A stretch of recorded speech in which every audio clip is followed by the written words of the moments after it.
Take a break from your busy schedule and join Harold Sala for Guidelines, a 5-minute commentary on living.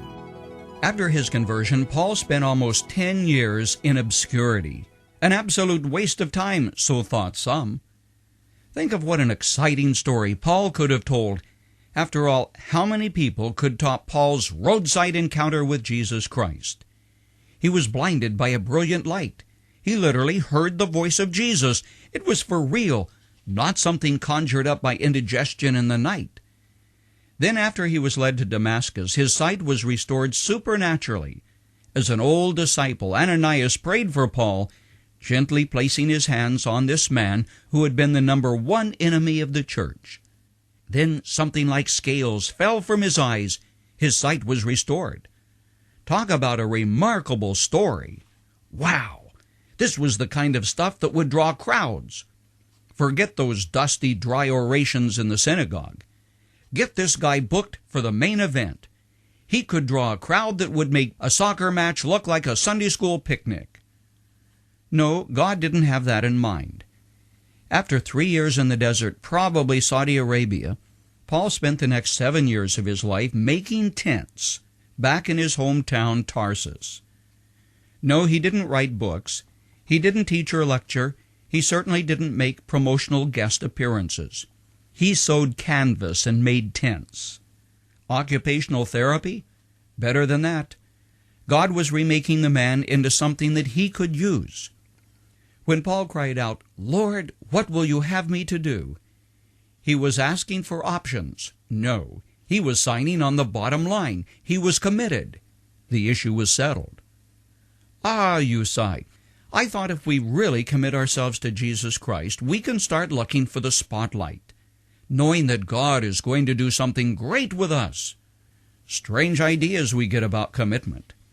Everett Howard grew up as a PK, that's a preacher's kid. After he finished school, he was still struggling with his life goals, and finally he decided that once and for all he would commit his life to Christ. Going to the little church his dad pastored, he entered and then locked the doors so no one could embarrass him or interrupt this great transaction which was about to take place. Kneeling at the altar, he took a piece of paper and listed all of the wonderful things he intended to do for God. It included even his willingness to be a missionary. He also gave God some second options, like giving to the church, reading his Bible, being a pretty good guy. In his own words, "Then when I had finished that well-written page, I signed my name at the bottom and laid it on the altar. There alone in the church, I looked up and waited for thunder and lightning or some act of approval from the Lord. I thought I might experience what St. Paul did on the road to Damascus or something equally dramatic. But nothing happened, absolutely nothing. He heard no voices, he felt nothing, he was disappointed, he prayed again, going over the deal he wanted to make with God, and then he said it happened. I felt the voice of God speaking in my heart," he later recounted, adding, "I just felt in my own soul a voice speak so clearly. It said, 'Son, you're going about it wrong. I don't want a consecration like this. Just tear up the paper you've written.' I said, 'All right, Lord.' And I took the paper I had written so carefully and wadded it up. Then the voice of God seemed to whisper again, 'Son, I want you to take a blank piece of paper and sign your name on the bottom of it, and let me fill it in.'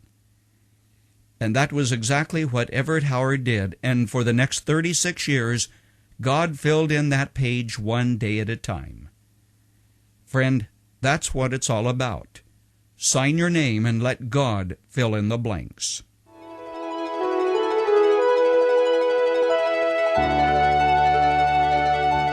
You've just heard Dr. Harold Sala with Guidelines, a 5-minute commentary on living. If you would like to listen to the program again, download a copy, subscribe to our e-commentary, or view other resources, visit guidelines.org. We would like to hear from you too. You can email us at info@guidelines.org. That's info@guidelines.org. Thanks for listening, and we invite you to join us again for the next edition of Guidelines.